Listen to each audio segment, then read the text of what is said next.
College basketball, we've seen one possession games left and right. Michigan State doesn't need a one or two possession game this season. The Spartans seem to keep coming on. We saw a royal meltdown coming in Madison. We'll get to that. We might have a special guest over the course of the hour. And who knows what will happen with Carter Elliott and Sean Paul. I'm John Fanta, Field of 68 After Dark. It's time for headlines right off the top. Carter, what's your headline off the top of this show? My headline is that it's time for people to wake up and know that the Spartans are a guaranteed top 3 team in the Big Ten this year, and we will compete for a title. We're ready to compete with the Purdues. We're ready for Illinois. We're ready for Ohio State. We're ready for whoever this year. Michigan, too, as well. We are ready. I didn't think we would be, but I'm liking what I'm seeing so far. Tyson Walker's waking up, so I'm in a happy mood right now, Fanta. My headline Paul, is... your headline. Yeah, my headline is Johnny Davis continues looking like a Big Ten Player of the Year candidate. I'm not going to say he's going to win it, but he had 23 today, averaging over 20 per game this season. Was a solid contributor last year, but that Wisconsin team lost a lot of its players. Demetric Trice, Aleem Ford, Micah Potter, Nate Reavers, all gone from the program. That allowed Johnny Davis to step up, and he's made the most of it so far. Wisconsin picks up a big comeback win against Indiana. My headline is Taz Sherman played like a pro tonight. He made every play for West Virginia. Sean McNeil, coming back from an injury, doesn't do much of anything in the second half. And Taz Sherman was fantastic. And that tonight in Morgantown, that's where I am, we saw a game in which UConn is up by 3 points with 4 minutes on the clock. They're up by 3. They scored 2 points in the final 4 minutes. And frankly, offensively, they broke down.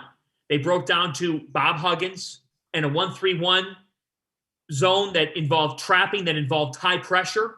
And credit to Huggy Bear. He pulled one out of his sleeve and made it work. And it worked really, really well down the stretch. They eliminated R.J. Cole from the equation because Cole had to give up the basketball. And right now for Connecticut, without Tyrese Martin and without Adama Sanogo, they don't have enough sources of offense if some of their perimeter shooters aren't hitting threes. It's a lot to expect Jordan Hawkins, a freshman, to be a double-digit guy. He can be. He will be this season. He will be this season. First true road game, totally different animal. You're shorthanded. You're at West Virginia. UConn had a tough loss tonight in a game that they should have closed out and won. Shorthanded or not, Connecticut was the better team for a good portion of this game, and they fell short tonight. Having said this, I've seen on Twitter, it's a trend.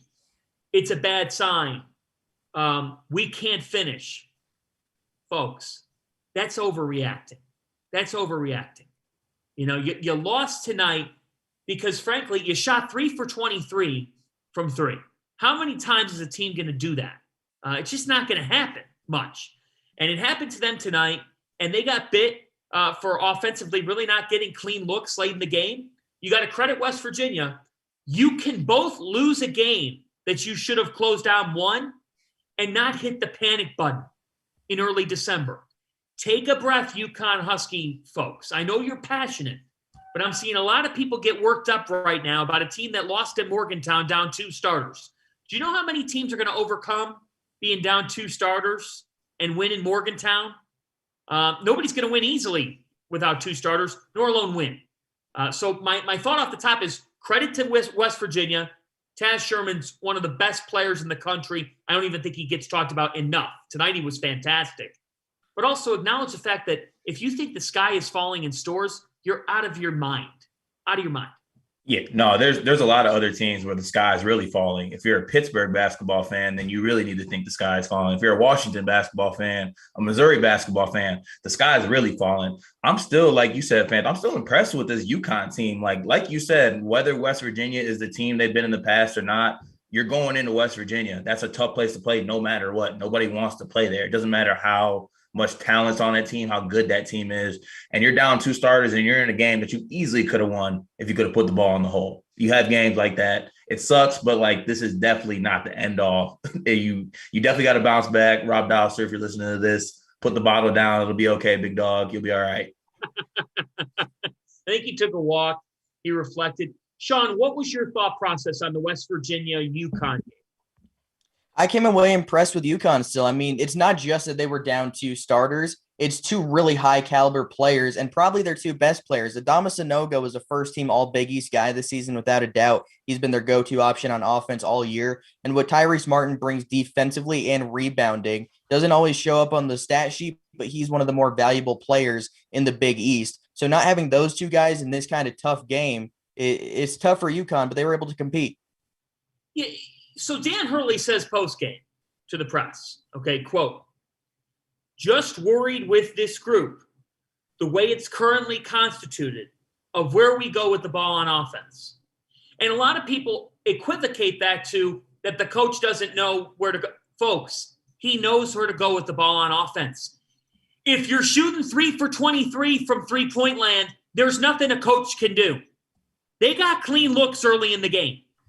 We sometimes get so far in the weeds with coaching and don't always look at what personnel needs to be doing in the course of the game.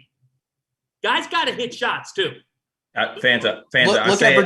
I literally say this all the time. Basketball is a really simple game when it gets down to it. It's about putting the orange thing in the hoop that's 10 feet off the ground. Like that is literally what it comes down to. You can draw up anything you want. You could do the best plays in the country. It doesn't matter if you're not making shots. That's how you win basketball games. Yeah, and I give credit to West Virginia. So what do? They trap UConn in half courts. They say, RJ Cole, you're going to get rid of the ball. Jordan Hawkins had a tough night tonight. He's a freshman. It's his first road game. If that's now how you think of him, you're short-sighted. You're short-sighted. I'm not one to get too deep into this, but according to our friends at Bet Rivers, West Virginia was favored in this game, a slight favorite in this game. Should UConn have won the game? All 3 of us are saying they probably should have closed this game out tonight. But again, does it sting in the now? Yes. But if you get that worked up about it and say that now that's what you think of this team, they're down 2 starters, people. They're going to be a different team when they get back to full strength. We've already seen that. Do not hit the panic button. Do not hit the panic button. That would be ridiculous at this stage. The Connecticut Huskies are good enough to be at the top of the Big East Conference. There, I said it. No, that's true. Yeah. Oh, yeah. Definitely. Yeah. I think a lot of people still believe Villanova until somebody proves otherwise. I agree with that to a degree. I don't agree with it to the level that I thought at the beginning of the season, because I've seen Villanova show me a little bit of vulnerability at times that maybe UConn can capitalize. UConn has a size factor. They have a physicality factor. They defend. They had a terrible night from the floor. We're talking god-awful. And they lost to West Virginia in Morgantown by a possession. Yeah, that's not bad at all, for real. And the only question I would ask, and I would actually ask you guys this, like, out of the games you saw, who's like going to be the closer down the stretch for UConn? I mean, are they just going to throw it into Sanogo down the stretch? Because I'm always a believer that you got to have a guard that has the ball in their hand down the stretch, making decisions, whether it be to pass or score. Is RJ Cole that guy? Are they going to have Tyrese Martin be that guy? I mean, or are they just going to say, Sanogo's our best player, let's just throw it down low to him and let him make a play? For me, it's RJ Cole, because he can hit a 3. He's a good playmaker. The ball will probably end up with Sanogo at some point, but RJ Cole's able to set the table. He can score. He's a reliable free throw shooter. So I feel like you can feel comfortable with him having the ball in his hands late. He's not going to make too many mistakes. Is he a James Bouknight type of player? No, but he's a solid veteran presence that won't panic under pressure. Yeah. So, look, this is a close game. West Virginia comes away with the win. West Virginia is a team that they'll make the tournament. And I think that it's a good win for them. Sherman and McNeil, that dynamic, excellent. And they played well. And Bob Huggins showed why he, frankly, should be in the Hall of Fame. It's the biggest snub out there. It really is. Yep. Robert Huggins, as he was referred to tonight. Yeah, so let me tell the story here. So in Morgantown tonight, I've never covered a game at the West Virginia Coliseum. And the PA announcer, before the game, there's like 5 minutes to go and the lights go out and a spotlight comes on. And they go, "Ladies and gentlemen, the fourth all-time winningest coach in college basketball, active winningest coach, Bob or Robert Huggins. And I go, well, first off, Robert, but second off, I have never seen a coach get introduced by himself like that before the teams come out of the tunnels. He walks out of the tunnel, total goat move with the spotlight, gives the big wave, place is going nuts, and he goes over to his little bench area. In my next life, I want to be Bob Huggins. The guy's never paid for a drink in Morgantown. He doesn't need a ride. I've experienced the Morgantown community today. Nicest people ever. They love their basketball. It's the show in town. Bob Huggins is going to ride off into the sun. He should ride off into the sun as a Hall of Famer. He's won everywhere he goes. And I kind of think the Big 12, like, that you can always count on West Virginia to be a factor. True or not true? True. I mean, you look at what they lost last year with Miles McBride going pro, Derek Culver going pro. Those were probably your two best players last year. They're gone. He's able to supplement the roster a little bit, add some portal pieces. Damon Kerrigan, Pauly Polycap, Gabe Osaboyan back, and Taz Sherman's really taken a step up, like you said earlier, Fanta. They had a bad year a couple of years ago, but besides that, Huggins has had them consistent every single season that he's been in Morgantown. Yeah, that when you're that good, when you're that great of a coach, you don't have real down years, like not miss the tournament type years. And he's always going to compete in the Big 12. He's got clout in the Big 12. You know what I'm saying? Like, he's going to be good. And no matter what happens, when you have the heat check player of the year and Sean McNeil, wait till my guy gets healthy. Oh, yeah. My guy can go off for 15 points in a matter of 2 minutes at any given time. You do not want to give that man space. You do not want to let him get hot. You know, they got a nice little 1-2 punch with him and Sherman. So I'm not really counting them out. And like you said, when you have Huggins at the helm, they'll always be good. All right, let's turn to the Big Ten tonight. Indiana is in full control. They look like they're going to make the statement of the season in the Big Ten thus far. They unravel, they fall. Wisconsin 64, Indiana 59. Guys, is Johnny Davis one of the 5 best players in college basketball right now? That's tough. I mean, 5. I mean, try to think of 5 better players. And in my head, you got to put Jaden Ivey probably ahead, Kofi Coburn, Drew Timme probably, Paulo Banchero. Banchero. Yeah. So is Davis 5? I think that could be the case. I mean, he's been pretty incredible, and it's the timely shots he's hit too. It's not just he's hitting shots early in the game and not doing much late. He's hit timely shots. He hit the game winner essentially in this one, step back 3-pointer, which gave Wisconsin the lead with 30 seconds left, and they didn't look back. So I think it's fair to say he's been one of the 5 best players in the country this year. Yeah, and I think it's the way he's scoring as well. Like, I can't really think off the top of my head the last time Wisconsin's had like a dynamic 3-level scorer. You know, I think like great post players like Ethan Happ or like, you know, just other different players that have played for Wisconsin in the past. And, you know, Johnny Davis is just really good scoring at all 3 levels. He always plays under control. You never can speed him up. He's going to get to his spots. And he's literally just continuing the trend of everyone who played for that under-19 team this year, just having a breakout year. I mean, you have the Edys, the Benedicts at Arizona. I mean, all these guys are just breaking out after big, you know, summers with the U19 teams for the respective countries. So, you know, we saw it coming during this summer, and now it's just, you can see the work has continued after that. And is, you know, you can see the work this year. So I would say that right now I'd put him 5th. I think that Johnny Davis is exceptional in every way right now, in the way that he scores the ball, like you just said. Johnny Davis or Colin Gillespie, Fanta? I put Johnny Davis ahead of Colin Gillespie now. Yeah. But we'll get back to that later in the show. Johnny Davis, to me, is a guy on a team that frankly is limited offensively beyond him, but a team that makes up for their offensive deficiencies with great defense and great rebounding. And you have a star player who can fill it up, and an athlete. I mean, his athleticism really jumps out.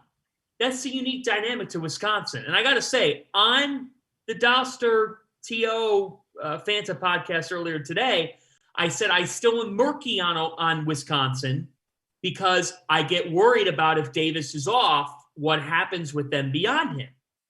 But tonight is a night where, for this to happen in December, this is the type of game that just inspires such a confidence in a group. They were dead and buried.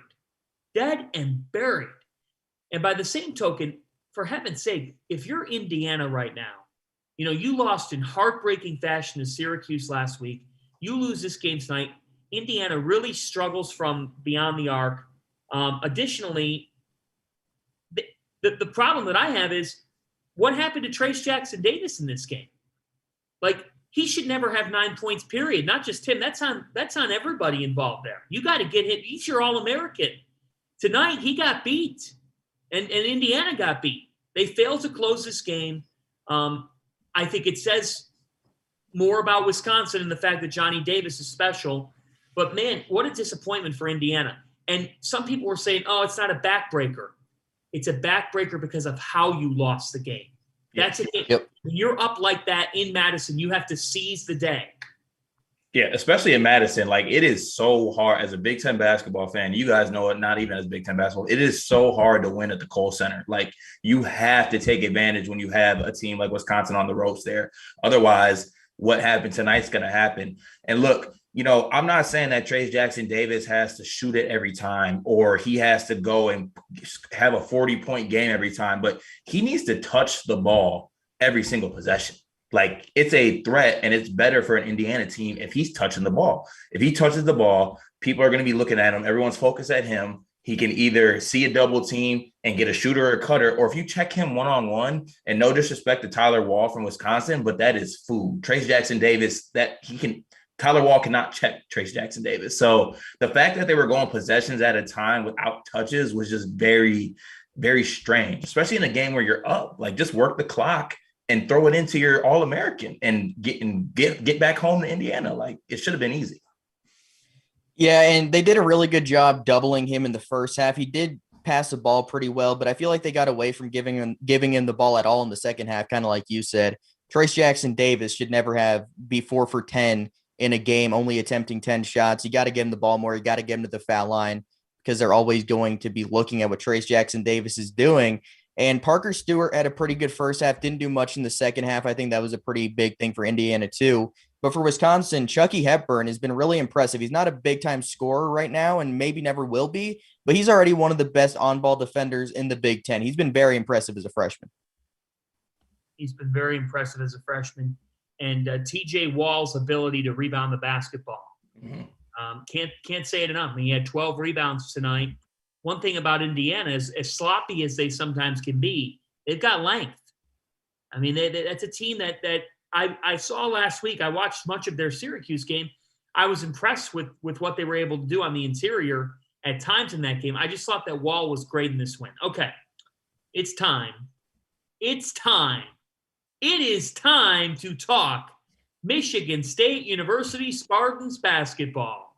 Yeah, unlike the Indiana Hoosiers, we don't have a loss in our Big Ten column. We started off conference play strong, went on the road, tough environment in Minnesota. Ben Johnson's got the boys fired up, and we came out of there with a win. Tyson Walker played well tonight. And this was my favorite part of the night, Fanta, is that I saw an aggressive Tyson Walker.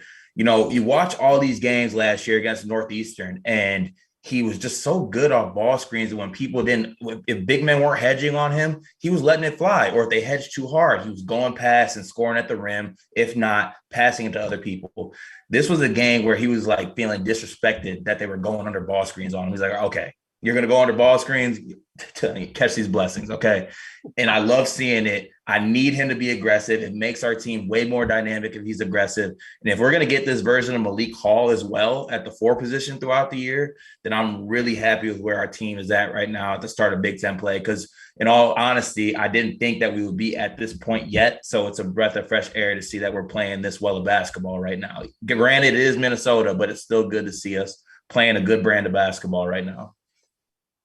Yeah, that's a really good point about Tyson Walker not being super aggressive early on in the season, because that's kind of a trend I've noticed throughout the past few years with mid-major guards going up levels. They're not super aggressive their first few weeks, couple months in the program. Kind of saw that with Mike Smith, I feel like last year, going from Columbia to Michigan, then he really started to get it going late. hit some big shots in the NCAA tournament. So that's the thing I could see Tyson Walker doing a lot more of, because he is a really dynamic scorer, really quick, can really shoot the ball. He just hadn't taken a ton of threes before this game. He hit 2 today, 2 for 2. I think he's going to take more of those as the season goes on, and we're going to see more of the Tyson Walker we kind of all expected Michigan State to have, because he is a really good player.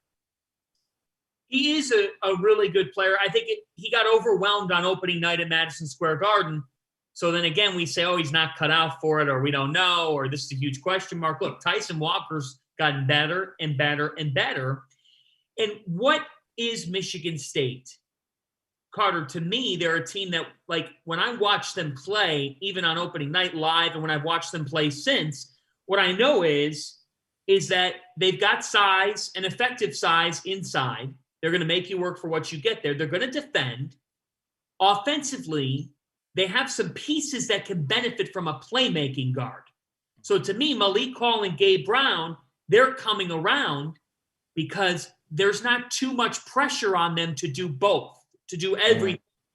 Tyson Walker kind of eases everything in that offense. Is that correct to say that he's that key to the puzzle that was missing last year? Exactly, because when you're guarding a ball screen, it's way easier to guard a ball screen and a team in general if you don't have to worry about that guard coming off the screen.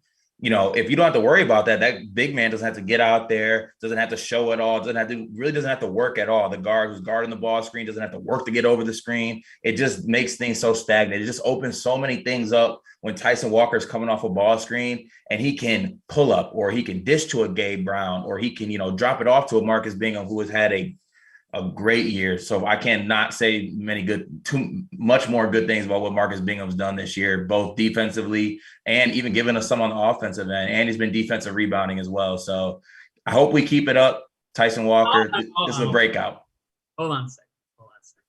I got pausing the show here. As producer Greg said before the show, that sometimes on these editions of After Dark, we like to take the car off the road a little bit, where maybe it's not willing to go sometimes. So they just posted a tweet as we're live right now and said, is Michigan State good enough to compete for the Big Ten title now? Now that was not the topic that we were discussing on this show. Get y'all fishing for clicks, man. But we're going to discuss it now, because the definitive answer is that the Purdue Boilermakers are going to win the Big Ten championship. Mm-hmm. Yeah. I don't think Michigan State's going to really compete for it. All right, Sean, let's relax. I mean, they're good. They're top 25, but I don't think they're better than Michigan at the end of the day. Don't think they're better than Illinois. I'm thinking Michigan doesn't even have a number next to their name right now. It just says Michigan playing. Rankings don't matter. Michigan's going to get it going. They've looked better recently. Caleb Houston's finding his jumper. Yeah. Rankings where we rank how we feel teams will be, not what they've done in the past week. Colorado State's still not ranked, by the way. I mean, oh my gosh, Sean, let it go, man. We're talking about the Big Ten, but no, Purdue's on another level. No, let me jump in. Michigan State is good enough to compete. Yes, in the Big Ten and for the Big Ten championship.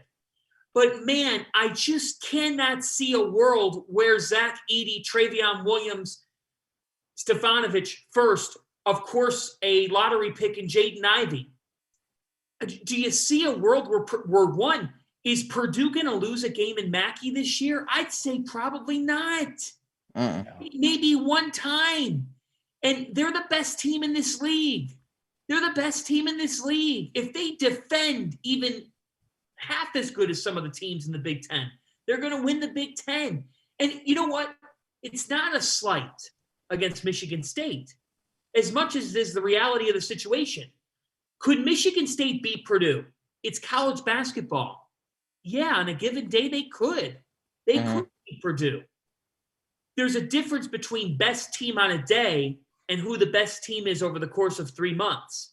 And I'm not going to sit here and start saying that Purdue's not going to win the Big Ten. Let's call spade a spade. If the Purdue Boilermakers didn't win the Big Ten, it'd be a major disappointment for Matt Painter's program. That team has too much talent not to.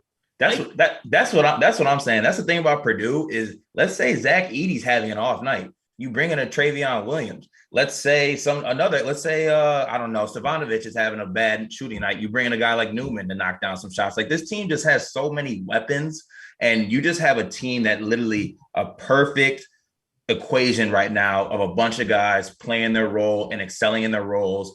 And then at the end of the day, you can talk all you want, but Jaden Ivey is the most dynamic player in college basketball right now. Literally, when I watch him play basketball, it's like watching John Morant play, to be honest. He's on another level. For all the doubters who said he wasn't going to take his little sophomore year jump, he's literally taking a jump, and I think doing even a little bit more of what people thought he was going to do. So they're doing amazing.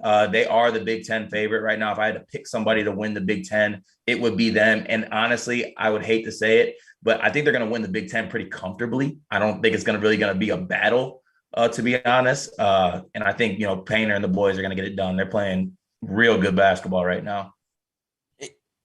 Here's one thing with Purdue. They didn't add any transfers this offseason. They're typically not a big transfer school. They had Jihad Proctor a few years ago, but they're usually a development program like we've seen plenty of times. Isaac Haas, Zach Edey now, Travion Williams. They usually develop their guys. I think it's pretty interesting to see how successful they've been early in the season with all their guys knowing each other and all that. I definitely think they're the best team in the country right now, but when it comes down to it, I think their early season success is in big part because they don't have guys trying to learn each other's style and how they play because of the transfers. Like we've seen that occasionally with schools that add a bunch of transfers. It takes time for them to gel. That didn't have to happen for Purdue. Everybody returned. Caleb First is new, but everybody else returned from last year except for Aaron Wheeler. That was the only loss. Yeah, speaks volumes. And I think that what happens at the top of the Big Ten after Purdue is fascinating. I think Michigan State could be number 2 in the Big Ten. I think Ohio State could be number 2. I think on their best day, I still believe that the Illinois Fighting Illini are going to be number 2 in the Big Ten, no worse than 3 or 4. I'm going to Michigan. Yeah, I'll go Michigan too. I think that Michigan has the pieces. They just are one of those teams, like Sean just mentioned, they have a lot of new pieces. They got to figure it out. What about their backcourt? I've seen enough Devontae Jones to kind of put it in the same conversation as I had about Tyson Walker earlier. Sometimes these mid-major guards going up take time to get going. I think that's kind of what we're seeing with Devontae Jones. Like he was too good last year at Coastal Carolina, and he made big-time impact plays. He was good at the G League Elite Camp. I don't think he's just going to be like kind of an okay player. I think he's really going to get it going here as we get into conference play. So who's better, Michigan or Michigan State? Michigan State. Right now, Michigan State is better. Right now, probably, yeah. But if we're talking 2 months from now, give me Michigan. Okay, well, I don't really like I don't got a crystal ball here to look into the future. I'm talking about right in this moment on After Dark right now, Michigan State is the better basketball team. Right. That's fair, but that's fair. That's true. But I do want to say, Sean, to your point with Devontae Jones, I think it's a lot of fixable things with him. Like it's things that he's being hesitant. Like you have moments where he's passing up open threes, like he's just a bad 3-point shooter, or just doing like very, very odd fouls, like 90 feet from the basket that just kind of throw the flow off and get him in foul trouble. I think it's a lot of fixable things. I think Jawan and the coaching staff there, that's something they can kind of get it together. There's a lot of fixable things with this Michigan team. Now, they can't wait too long. Big Ten play is here, so you got to get it going. But I think they're taking steps towards fixing that, and I'm not really worried about Devontae Jones. I think he's going to get it together. Like you said, Sean, at Coastal Carolina last year, we saw what he could do. G League Combine saw it too. I'm not worried about him. So we have a tweet that came in. I love checking our tweets. Tonight's tweet is from a follower named Prim, PRIMMZX. Hey, East Coast Machine Goodman, care to ever tweet or mention Arizona basketball? Homer. George responds, relax, B, it's a shtick. Arizona fans alone have been giving Goodman grief over lack of Arizona love for 10 plus years now. Okay. So Jeff Goodman, if anyone's going to talk Arizona basketball, it's Jeff. So to Prim, calm down, and we're going to talk Arizona basketball right now because I'm intrigued. And Arizona has Illinois this weekend. Azuolas Tubelis, the length that he imposes, I've seen this kid play a couple times. I'm very impressed. Tonight, Benedict Mathurin is having a big-time game. Like, what I love about Coach Lloyd's team is they can really guard, and they can rack up easy buckets on the attack. This is a team that has a level of depth, has multiple rebounders who can get you 5-6 rebounds a game, and the ability to defend. And I'm really interested to see Tubelis go up against Kobe Cockburn this weekend. Should Arizona basketball be treated as a team that can make the Elite Eight this season? I'm going to say absolutely. This is a team, if Greg Waddell would attest to this, he asked me before the season started, there's Twitter receipts, who's one dark horse Final Four team, and I said Arizona. So I definitely think that's still the case. Christian Coloco's taken a major step up this season. I'm curious to see what he does against Coburn. He shut down Hunter Dickinson. Tubelis is able to stretch the floor. He hasn't taken as many threes as I thought he would, but he can score at all three levels. Benedict Matherin's shown a little more versatility to his game this season. Kirk Creason never turns the ball over. He's just a smooth point guard that can hit a three occasionally. And Dalen Terry's a real X factor here. He's not much of a scorer, but he can defend 1 through 4 and play so hard on the defensive end. He's not going to put up big-time stats, but he's one of their more important players. Arizona has a point guard that doesn't turn over the basketball. I bet you Illinois would absolutely kill for that right now. I'll tell you that. But no, to your point, Sean, like this Arizona team is really, I mean, they got like a lot of pieces that are just like fun to watch. And you can tell watching them play. I go back to that Michigan game. That's a team that's having a lot of fun playing for Tommy Lloyd, and they are having fun playing for each other. They're getting out and running. They're passing the ball around. And it's going to be interesting to see the Coburn and, Coloco matchup because, Coloco's like a deer running on the floor. He's up and down. He's using his length. Kofi's kind of a heavy plotter, but, at the same time, he can put that 290-pound body on him. And I don't know if Coloco will be able to handle that. I think it's an interesting matchup. I expect Arizona to win this game. And we will give Arizona the most love we can when the people stop calling the Pac-12 the Conference of Champions, when the Pac-12 has been a little smelly this year. How many teams did the Pac-12 get in the Elite Eight last year? Oh, okay. That was my fault. I guess the better question is how many teams did the Big Ten get into the Sweet 16? That was all my fault. I cursed the Pac-12. I'm sorry, but I'm just saying. Oregon State got into the Elite Eight. It's a new year. Where's Oregon State? Oregon State. Michigan can even win a first 4 game. Oh, yeah, but wait, that was last year. Sean, join me in this year. Come join me, my friend. It's a new year. Come on in. Come on into the new year. It is what it is. Look, I think that the Pac-12, it's evident and obvious that the league outperformed even the wildest expectations in the NCAA tournament last year. The problem with this league is, for whatever reason, I think they almost have to look in the mirror and do a redesign on how they schedule out of conference. They're getting killed in some of these out of conference games. Like you're killing yourself when you're playing a team out west that could feasibly beat you from the Big West or from the WCC or from name that league. Like the Pac-12 has shot itself in the foot the first couple months. By the same token, is it a league with 2 teams that could feasibly make it to New Orleans? Yeah. UCLA can make it back there. And for all intents and purposes, Arizona can make it there. What about USC? Not a team that's good enough to make the Final Four. I don't think so. Are you writing off Oregon completely too? Oregon is not making the Final Four. Okay, you're talking Final Four. Okay, I was just talking about in general. Probably what is it, a 4-bid league? Right now, it's probably 3. Yeah, probably. It's probably the 3. That's it. And that's the problem. Like, a team might find itself, but are you racking up quality wins in your league? Mm-hmm. Like, Washington State could get there, but they have a big mark on their resume losing to Eastern Washington. Like, that's a loss you just can't take. I get Noah Williams didn't play, but you have to find a way to win that game. I don't care if Noah Williams is playing or not. You have to find a way to win that game. Could Arizona win the Pac-12? Yes. Yes. Absolutely. I think so too. Arizona basketball kind of needed to go through this change, the shift, to get to where they are now. Sean Miller left this program with talent. Major talent. But they get a fresh face in Coach Lloyd. They have a new flavor. This fits for them. And we cannot underestimate Tucson, that fan base, and the impact of that program.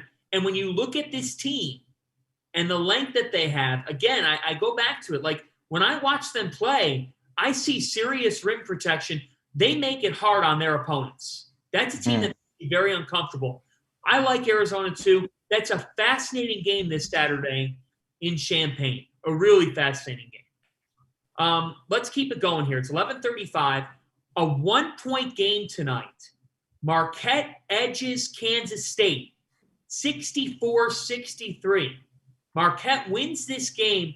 Cam Jones, the freshman guard, was a maestro down the stretch.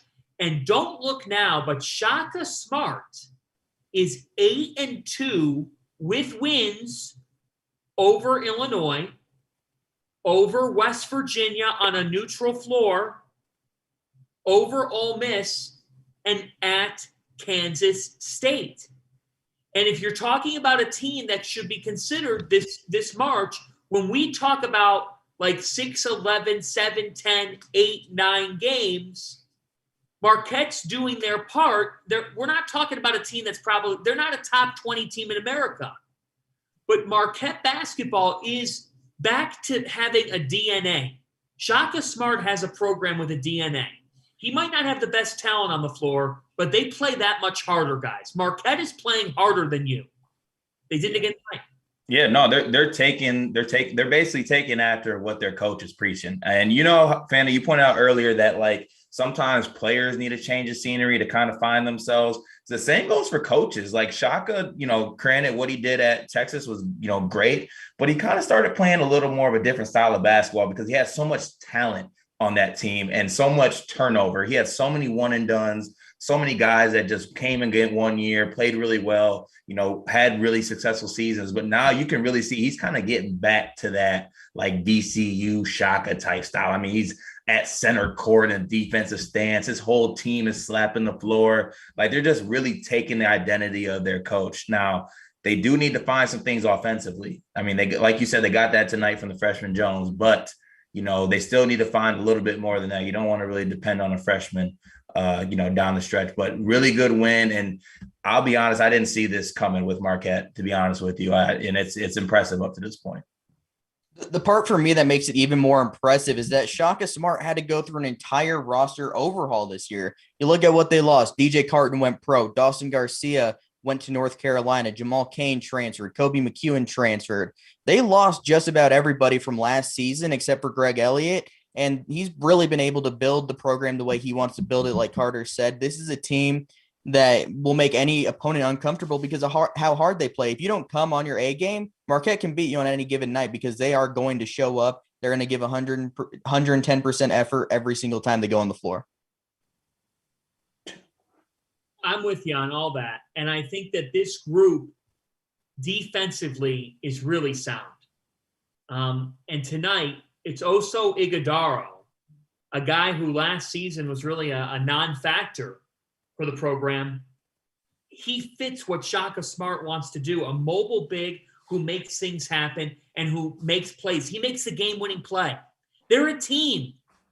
Tyler Kolek was key in Charleston at making things happen offensively, was huge in the win over West Virginia. Justin Lewis does all kinds of little things for this team and makes big plays too. Cam Jones is just a freshman, but when I went to Marquette practice in the preseason, the coaching staff told me Cam Jones has a chance to be a really, really good player. You go on the road tonight to Manhattan. Is it the toughest place in college hoops to play? No, we're not saying that. But playing on the road in college basketball for the first or second time is not an easy feat. I thought he was composed. I thought he made the right plays. This is not a team that plays pretty, but they know who they are. And they do that very well. And there's something to be said about that. They're a different team. They don't do it the most glamorous way. Glamorous, though, in college basketball doesn't always win. In fact, more times than not now, the 3 or 4 year player who doesn't draw the immediate headline is part of a national championship team more than the 1 year player. Marquette basketball has gone through a period where they didn't have a DNA. They didn't have a way in, a style, in a fight. They have a fight. They have a way that they play. They close tonight again.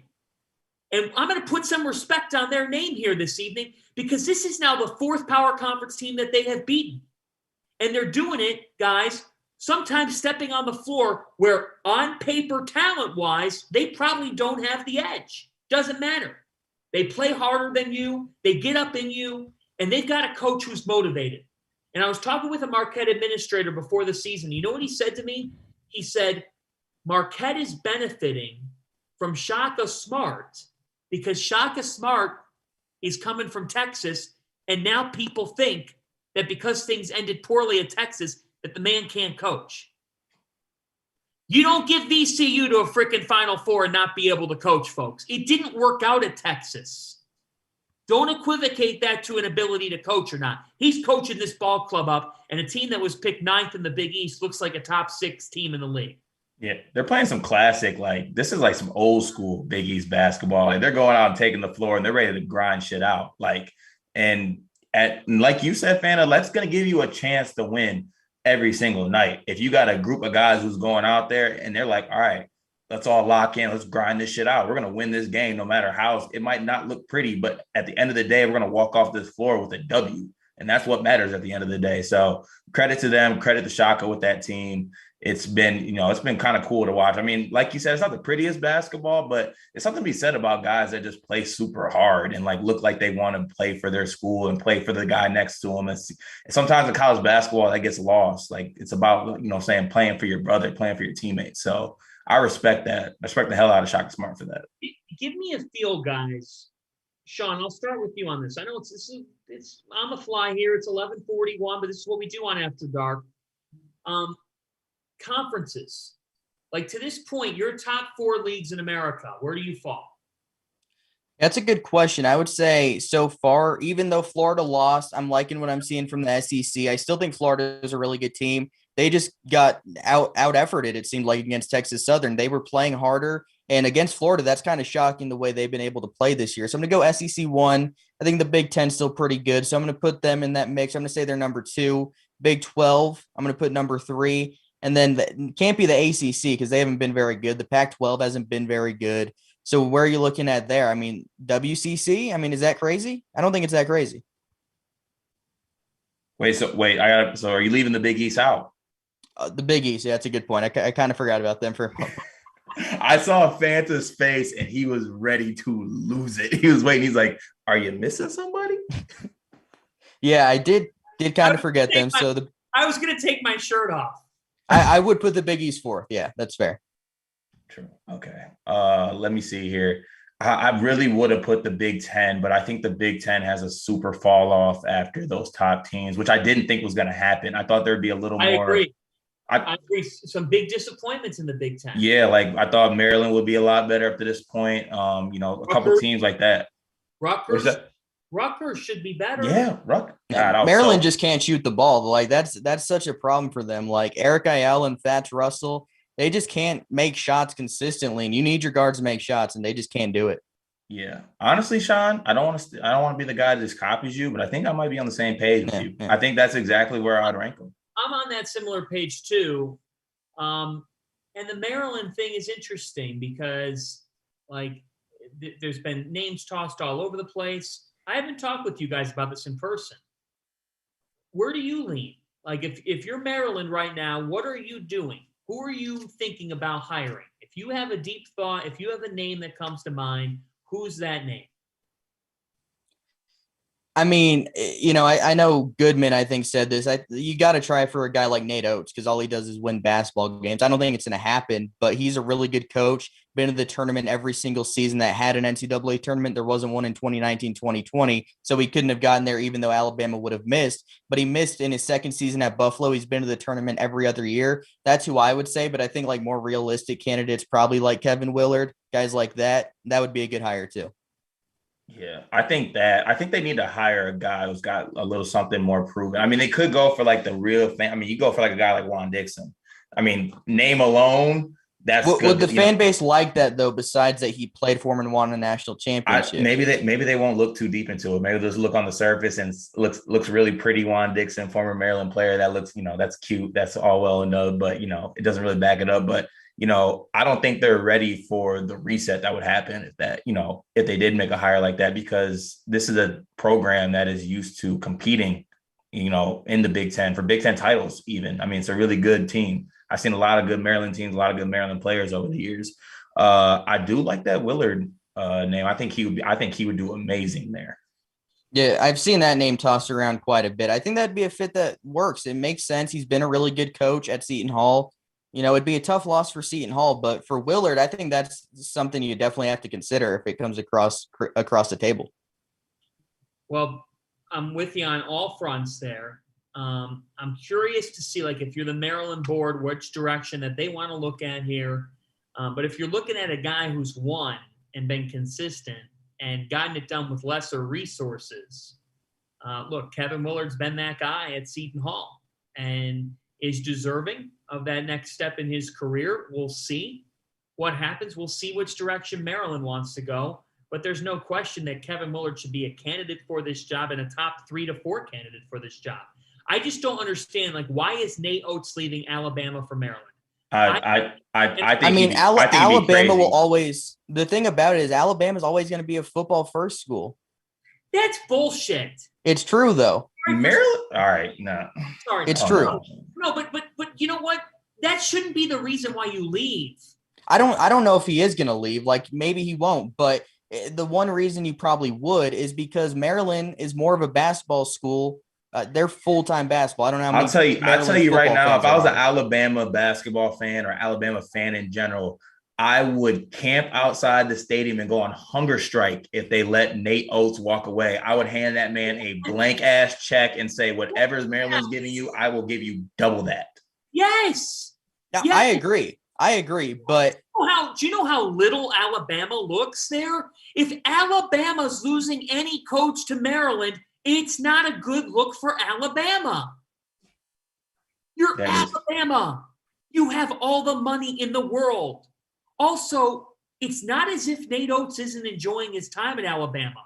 You want to go to a Maryland program that has some unrealistic people about expectations? You want to go to the Big Ten where now you got to beat Illinois, Michigan, Tom Izzo, Ohio State, Wisconsin. Like, the SEC's tough too, but I like Nate Oates' fit at Alabama more than I just don't see why he's getting up and leaving Maryland. I don't want to hear he'll never be king at Alabama. Okay. But he's still his own king in his office. He's still making money. He could do whatever the hell he wants. So he's not Nick Saban.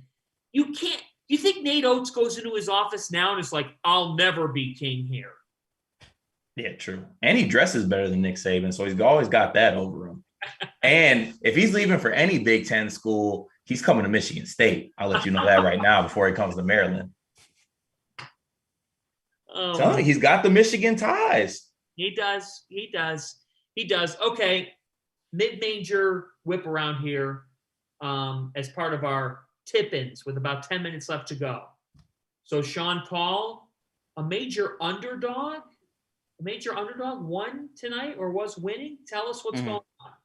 Yeah, Idaho stuns South Dakota State, 98 points, 22-point underdogs. I mean, that's a big upset. That's almost as big of an upset as – what's that?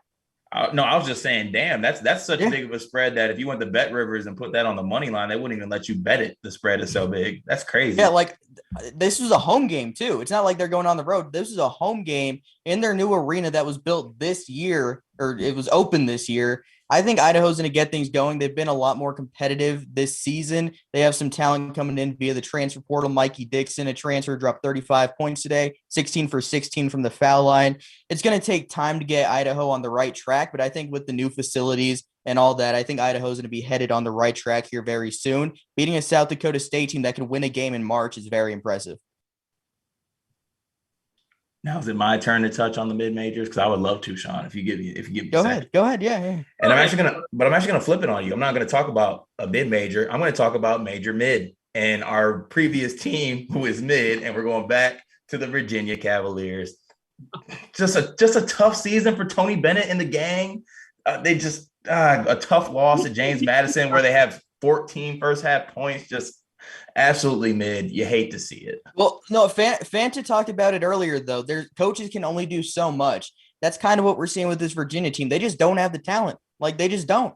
Yeah, but also like their game plan remains the same. Like, you know what I'm saying? Like Tony Bennett is playing his style of basketball, but you can't play this style of basketball because you're playing a style of basketball where you hold teams to 50 points, but your team can't score 30. So by simple math, that means you're going to lose most of your games. You know what I'm saying? That's true. And we did see this a couple of years ago, 2 years ago, 2019, 2020, and they got it going. They struggled early in the season. They got it going. And the Miller brothers talked about it yesterday. Archie brought it up on here that their defense was number one that year. It's not number one this year. I think it's just going to be a down season for Virginia. I don't know if they can get it going again. I just don't think they have enough talent. That's going to be a thing you have to look at in the portal. You're going to have to get guys that can come in that can shoot the ball. Because I think Kihei Clark's a very good player in his role, but he shouldn't be taking the last shot of a game. That's not what Kihei Clark does. You need a Kyle Guy. You need a Ty Jerome. You need a DeAndre Hunter around him to really lift up Kihei Clark's game. He's not going to be your bucket getter late in the game. And that's kind of what's happened. I think you were hoping Reese Beekman took a step up. That hasn't really happened either. It's just been nothing that you would have thought could have went right for Virginia has gone right. Yeah, they need to get in the ACC play and, just get a nice little win under their belt and maybe get when back they play on. Pittsburgh. Oh, they already played Pittsburgh. They won. Did they play Pittsburgh already? Yeah, they won by one. They won by one. It was a close one.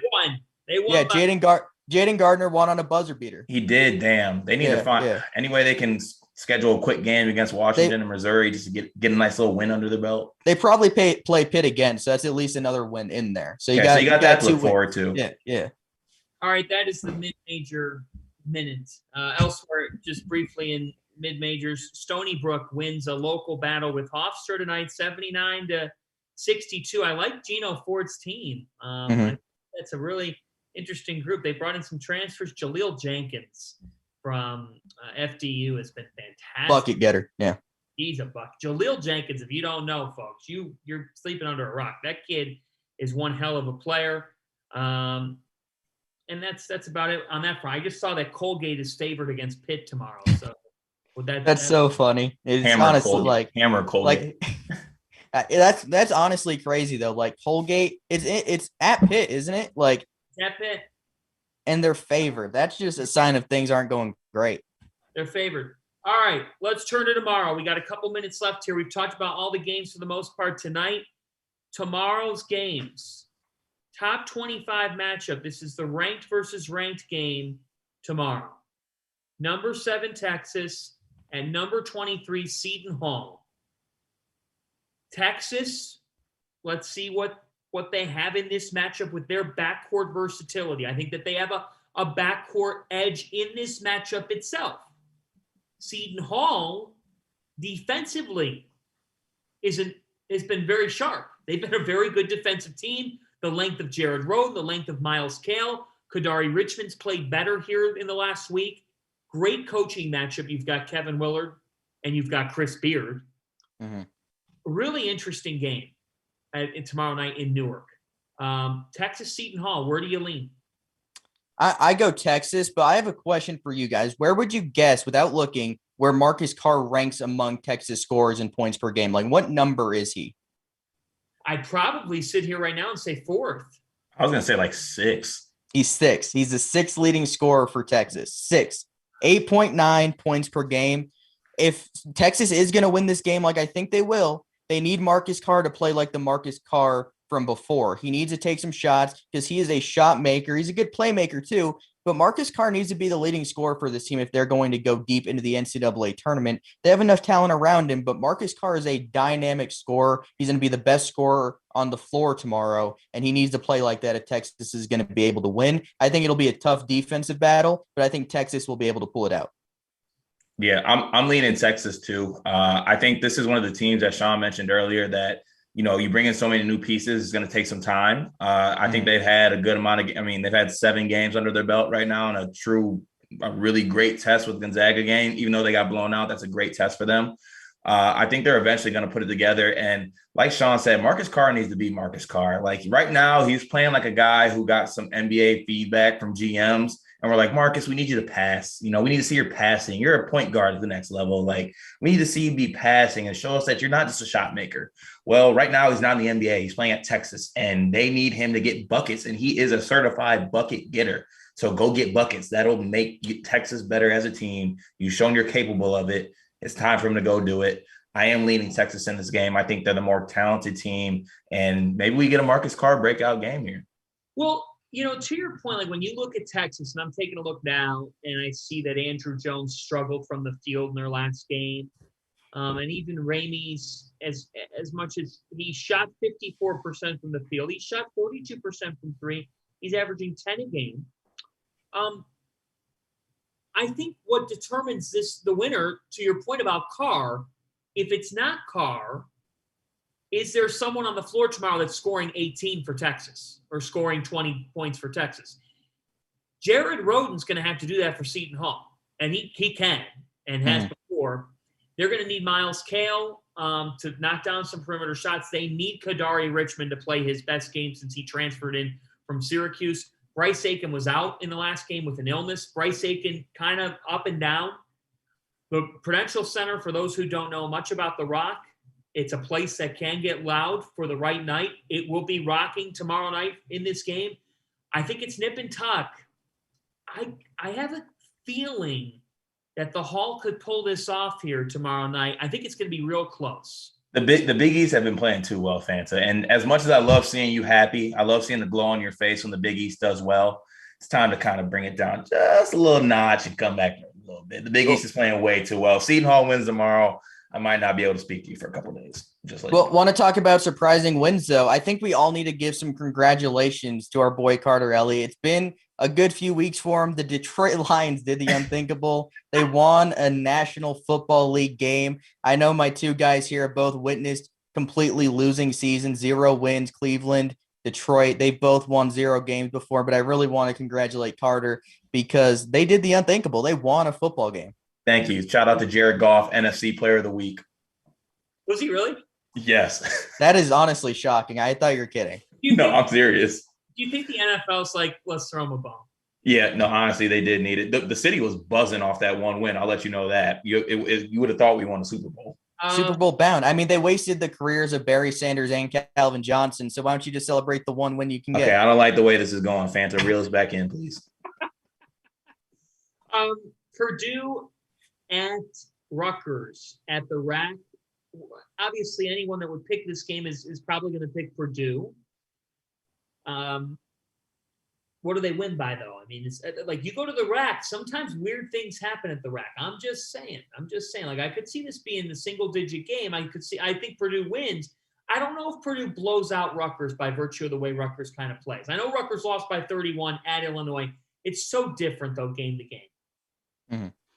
I'll say like 12-15. I mean, they did lose at home to Lafayette earlier in the season, so the rack magic didn't show up in that one. So I think Purdue is going to be able to win like 12-15.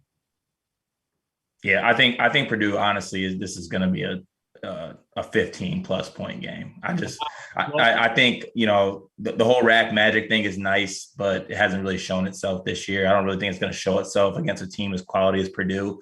And I think that Purdue is going to be a team that is focused, and Coach Painter is going to have them focused coming off this number 1 ranking. You don't want to have a slip up spot here. Like, you want to come out and solidify that you're the number 1 team in the country, the best team in the country. So this is a game they can do it against a team they're better than in Rutgers. So I think they do it. Iowa State. I like the Cyclones in this game. I like the way they're defending a little bit more. I like some of the star power that they have. I'm going to go with the Cyclones in this game. I agree. Yeah. I mean, they're really tough on the defensive end. TJ Otzelberger has a really solid squad. You have some veteran leadership with Gabe Kalster and Isaiah Brockington, and Tyrese Hunter is one of my favorite players to watch in the country. He's just fun to watch. I'm so torn. Oh, I don't know why Iowa's favored by 3.5. That's surprising. Are you able to pick a Big 12 team against a Big 10 team? That's so tough for me, but I love Keegan Murray so much. I really do. It's on the road, though. It is on the road, so I think I'm gonna lead in Iowa State. There we go. They play extremely hard, but God, it kills me to do so, Sean. I'm sorry. I love Keegan Murray. I love Keegan Murray too. Yeah. we've all been giving Iowa State love. They are unbeaten. You just know Iowa. Like, look, man, Iowa gave Purdue a fight last week. Like, that team's gutsy too. And if Murray plays the way he's capable of, if they can get some other guys, I think they're defending a little bit better than we thought they would defend. But, man, you kind of said it. Isaiah Brockington's been one of the best players that America is not talking enough about. So you get Brockington and Keegan Murray on the same floor. Should be fun. Last thought here, Sean Paul. Grand Canyon, Arizona State. I kind of like Grand Canyon tomorrow night. Upset? It's going to be tough. Last year, Arizona State went to Grand Canyon, won it on a Remy Martin game winner. They don't have Remy Martin this year, and it's at Arizona State. Arizona State hasn't looked great this year. I'm going to go Arizona State close, though. You have two former Arizona State players on Grand Canyon. It can go either way. I'll go Arizona State. Give me the Canyon. I'm going with that. It's Antelopes, right? Yeah. Yeah. No, they're good. I like what they have. Hollywood, Javon Blackshear. I'm going with pieces. the boys. All right, go have a midnight snack, everybody. Thanks to Greg, our producer. Thanks to Sean Paul. Thanks to Carter Elliott. Carter, give your wife a kiss. I'm John Fanta.